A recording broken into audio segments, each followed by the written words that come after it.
ಕರ್ನಾಟಕದಲ್ಲಿ ಜನೌಷಧಿ ಕೇಂದ್ರ ಬಂದ್. ರಾಜ್ಯ ಸರ್ಕಾರದ ಆದೇಶದ ಹಿಂದಿರುವ ಉದ್ದೇಶವೇನು? ಕರ್ನಾಟಕ ಸರ್ಕಾರದ ಈ ಆದೇಶ ರಾಜ್ಯಾದ್ಯಂತ ಭಾರಿ ಚರ್ಚೆಗೆ ಗ್ರಾಸವಾಗಿದೆ. ಸರ್ಕಾರಿ ಆಸ್ಪತ್ರೆಯ ಆವರಣದಲ್ಲಿರುವ ಜನೌಷಧಿ ಕೇಂದ್ರಗಳನ್ನ ಮುಚ್ಚುವ ನಿರ್ಧಾರ ಮಾಡಲಾಗಿದೆ. ಸುಮಾರು 200ಕ್ಕೂ ಹೆಚ್ಚು ಜನೌಷಧಿ ಕೇಂದ್ರಗಳು ಬಂದ್ ಆಗಲಿವೆ. ಹಾಗಾದ್ರೆ ರಾಜ್ಯ ಸರ್ಕಾರ ಇಂಥ ಕಠಿಣ ನಿರ್ಧಾರ ಮಾಡಿದ್ದೇಕೆ? ಇದರ ಹಿಂದಿರುವ ಉದ್ದೇಶವೇನು? ಇವೆಲ್ಲವನ್ನ ತಿಳಿಯೋಣ ಇವತ್ತಿನ ವಿಜಯ ಟೈಮ್ಸ್ ಟ್ರೆಂಡಿಂಗ್ ನ್ಯೂಸ್ ನಲ್ಲಿ.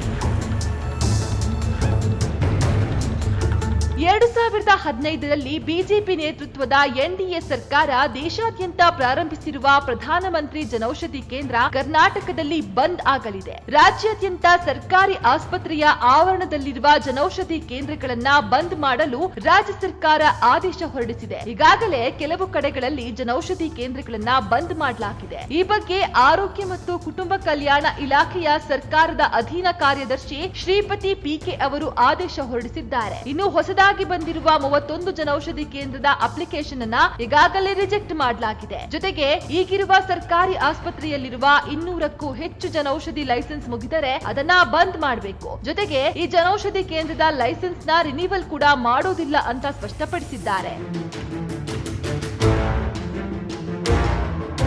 ಸರ್ಕಾರದ ನಿರ್ಧಾರಕ್ಕೆ ಕಾರಣ ಏನು? ಇಲ್ಲೊಂದು ಸಂಶಯ ಜನರಲ್ಲಿ ಕಾಡ್ತಾ ಇದೆ. ಅದೇನೆಂದ್ರೆ ಕರ್ನಾಟಕದ ಎಲ್ಲಾ ಜನೌಷಧಿ ಕೇಂದ್ರಗಳನ್ನ ಮುಚ್ಚಲಾಗುತ್ತಾ ಅಥವಾ ಸರ್ಕಾರಿ ಆವರಣದಲ್ಲಿರುವ ಜನೌಷಧಿ ಕೇಂದ್ರಗಳನ್ನ ಮಾತ್ರ ಮುಚ್ಚಲಾಗುತ್ತಾ ಅಂತ. ಅದಕ್ಕೆ ಉತ್ತರ ನೀಡಿರುವ ರಾಜ್ಯ ಸರ್ಕಾರ ಸರ್ಕಾರಿ ಆಸ್ಪತ್ರೆಗಳ ಹೊರಗೆ ಜನೌಷಧಿ ಕೇಂದ್ರಗಳ ಸ್ಥಾಪನೆಯು ಆರೋಗ್ಯ ಮತ್ತು ಕುಟುಂಬ ಕಲ್ಯಾಣ ಇಲಾಖೆಯ ವ್ಯಾಪ್ತಿಗೆ ಬರದ ಕಾರಣ ಅವುಗಳನ್ನ ಮುಂದುವರಿಸಬಹುದು ಅಂತ ಸ್ಪಷ್ಟಪಡಿಸಿದೆ. ಜನೌಷಧಿ ಕೇಂದ್ರದಿಂದ ಉಪಯೋಗ ಇಲ್ಲ. ದಿನೇಶ್ ಗುಂಡೂರಾವ್ ಹೇಳಿದ್ದೇನು? ಕರ್ನಾಟಕ ಸರ್ಕಾರಿ ಆಸ್ಪತ್ರೆಗಳಲ್ಲೇ ಉಚಿತವಾಗಿ ಜನರಿಗೆ ಔಷಧಿ ಸಿಗ್ತಾ ಇದೆ. ಹೇಗಿರುವಾಗ ಸರ್ಕಾರಿ ಆಸ್ಪತ್ರೆಗಳ ಆವರಣದಲ್ಲಿ ಜನೌಷಧಿ ಕೇಂದ್ರದ ಅವಶ್ಯಕತೆ ಇಲ್ಲ. ಜೊತೆಗೆ ಔಷಧ ಕಡಿಮೆ ಆದ್ರೆ ಬಿಪಿಪಿಐನಿಂದ ಖರೀದಿ ಮಾಡಲು ಸೂಚನೆಯನ್ನ ನೀಡಲಾಗಿದೆ ಎಂದು ಆರೋಗ್ಯ ಸಚಿವ ದಿನೇಶ್ ಗುಂಡೂರಾವ್ ಸ್ಪಷ್ಟಪಡಿಸಿದ್ದಾರೆ. ಕರ್ನಾಟಕ ರಾಜ್ಯದಲ್ಲಿ ಇದೆ. ನಮ್ಮಲ್ಲಿ ಇರುವಂತದ್ದು ಕೇವಲ 180 ವರ್ಕಿಂಗ್ ಆಸ್ಪತ್ರೆ ನಮ್ಮ ಆಸ್ಪತ್ರೆಗಳು ಇರುವಂತದ್ದು. ಉಳಿದ್ರ ಆಚೆ ಇರುವಂತದ್ದಕ್ಕೂ ನಮಗೂ ಏನು ಸಂಬಂಧ ಇಲ್ಲ.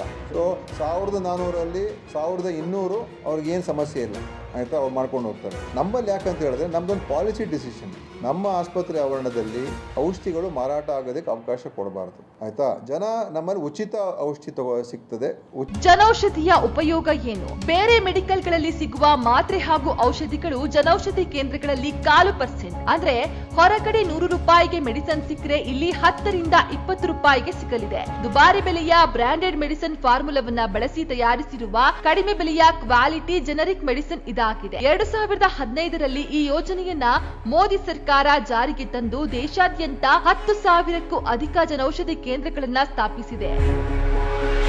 ಇನ್ನು ಕರ್ನಾಟಕ ರಾಜ್ಯ ವೈದ್ಯಕೀಯ ಸರಬರಾಜು ನಿಗಮಕ್ಕೆ ಕಡಿಮೆ ಬೆಲೆಗೆ bureau of pharma public sector undertakings of ಇಂಡಿಯಾದಿಂದ ಮೆಡಿಸಿನ್ ತೆಗೆದುಕೊಡಿ ಎಂದು ಸರ್ಕಾರ ನಿರ್ದೇಶನವನ್ನ ನೀಡಿದೆ. ಜನೌಷಧಿ ಕೇಂದ್ರಕ್ಕೂ ಕೂಡ ಇದೇ ಮೆಡಿಸಿನ್ ನೀಡ್ತಾ ಇರೋದು. ಆದ್ರೆ ಈ ಮೂಲಕ ರಾಜ್ಯ ಸರ್ಕಾರ ನಾವೇ ಫ್ರೀಯಾಗಿ ಮೆಡಿಸಿನ್ ನೀಡ್ತೀವಿ ಅಂತ ಹೇಳ್ತಿದೆ. ಆದ್ರೆ ಸರ್ಕಾರಿ ಆಸ್ಪತ್ರೆಗಳಲ್ಲಿ ರೋಗಿಗಳಿಗೆ ಬೇಕಾದ ಮಾತ್ರೆ ಔಷಧಿಗಳು ಸಿಗೋದಿಲ್ಲ. ಆಸ್ಪತ್ರೆ ಸಿಬ್ಬಂದಿ ಪ್ರೈವೇಟ್ ಮೆಡಿಕಲ್ ಕಡೆ ಬೆಟ್ಟು ತೋರಿಸ್ತಾರೆ. ಹೀಗಿರುವಾಗ ಬಡವರಿಗೆ ಈ ಜನೌಷಧಿ ಕೇಂದ್ರಗಳು ಸಹಕಾರಿಯಾಗಿದ್ವು. ನೀವು ಈ ಕೇಂದ್ರಗಳನ್ನ ಮುಚ್ಚುವ ಮೊದಲು ಸರ್ಕಾರಿ ಆಸ್ಪತ್ರೆಗಳಲ್ಲಿ ಔಷಧಿ ಹಾಗೂ ಮಾತ್ರೆಗಳು ಸಿಗುವ ಹಾಗೆ ಮಾಡಿ ಅಂತ ಜನ ಆಗ್ರಹಿಸುತ್ತಿದ್ದಾರೆ. ಸೌಜನ್ಯ, ವಿಜಯ ಟೈಮ್ಸ್, ಬೆಂಗಳೂರು.